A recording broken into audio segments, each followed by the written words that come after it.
everybody, and welcome back to the lab for another episode of Amp Rescue.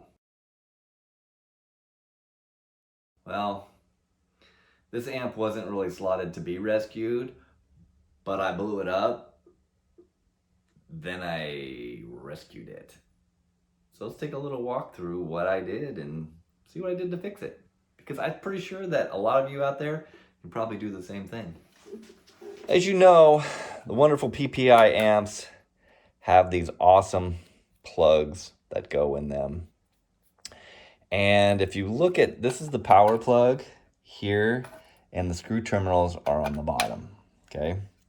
But if you go here to the speaker outlets, and also, this is a 4-channel, so you got front, rear, and then in the middle of the rear, there's a remote, okay?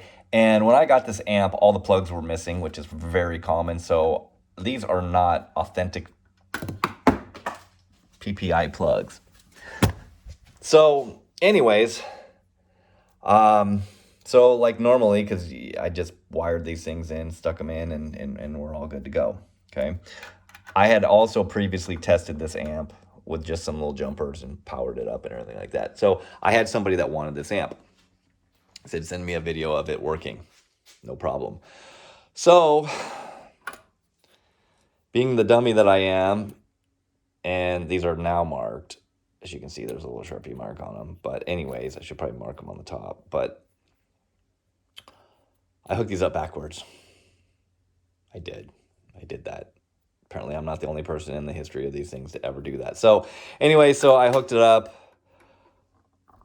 flipped the power switch over here, and this thing went poof. So anything with a little help from my good buddy David Stevens, this was actually quite a bit of an easy repair. The power supply needed to be rebuilt, and I am going to show you what I did and see how this thing turned out. Check it out. First step was to open this thing up and take a look, and first thing I realized was there was no protection circuit in this at all. A lot of times there's a diode between the power and the ground and a fuse. This has none of the above. So figured it was mostly isolated to the power supply. So the first step was to probe all of the MOSFETs, and I've got the power supply section circled here.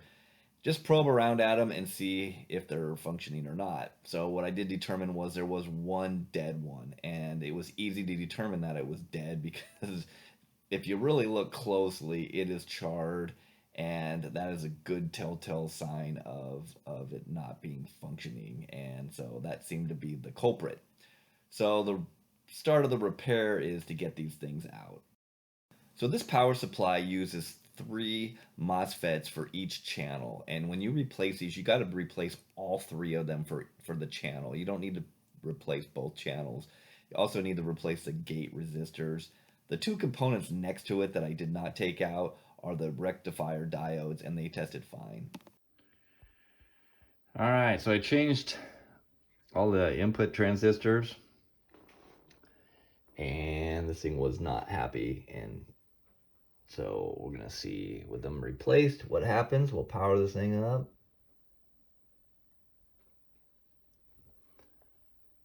Nothing smoking, and got a green light. That's a good sign.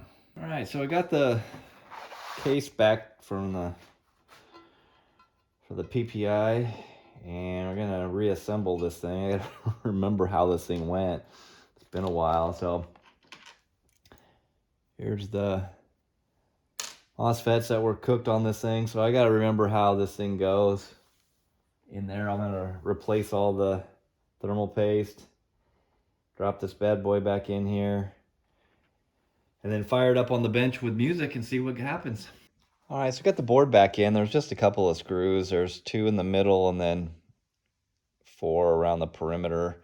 Got to put the end plates on, and then there's these little, I think so these things don't short out. These go, I think, between the end plate and the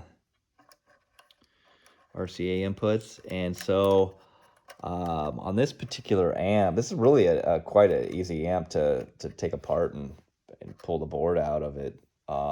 Usually there's some sort of hold downs on the transistors, whereas the back cover is actually what holds the transistors.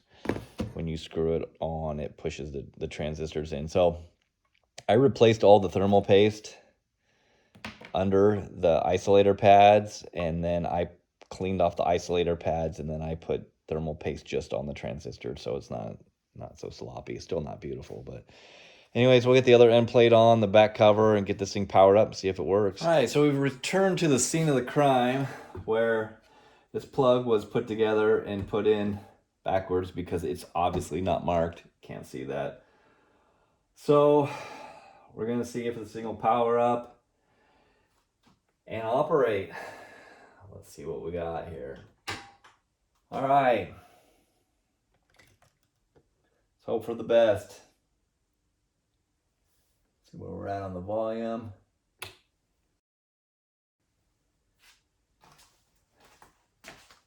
We got green light.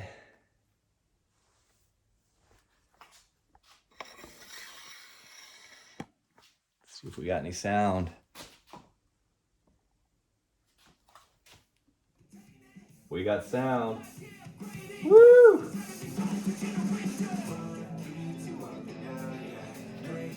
Woo, man, I tell you what.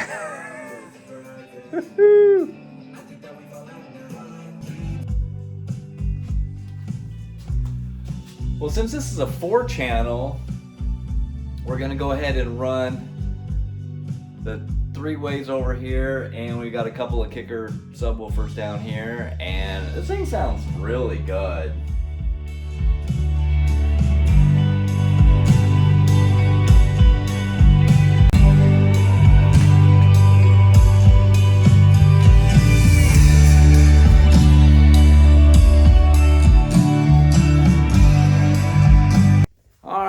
So this is really late at night. I got this thing together, just got a wild hair. This has been a couple of months this thing's been apart. So this is pretty cool. I'm pretty excited. This thing is a nice piece. I picked it up with a bunch of stuff. And so I want to just say thank you to David. You know, really you're a big learning curve, learning how to fix this stuff, and your input and your help, I really appreciate it. So thank you, and thanks to all you guys watching and supporting the channel and stuff. So I had this thing sold, and I was gonna test it out and send the guy a video, and I smoked it. So that's effed up. Sorry. So anyways, I appreciate it. Don't forget to like and subscribe, and check out our Facebook page and all that stuff. So saved another one. There's more. We'll keep them coming. Thanks for watching.